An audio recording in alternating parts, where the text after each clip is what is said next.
How to install Shizuku on Android 14, 15 and 16.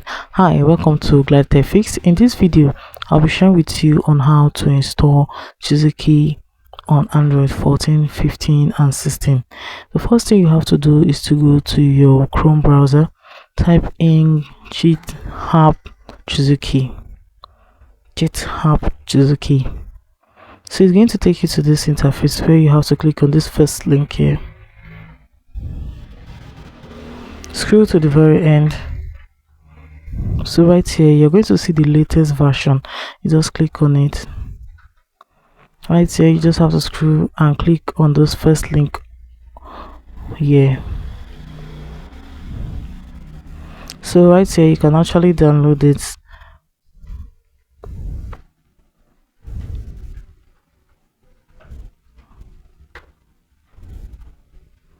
So now click on the open option.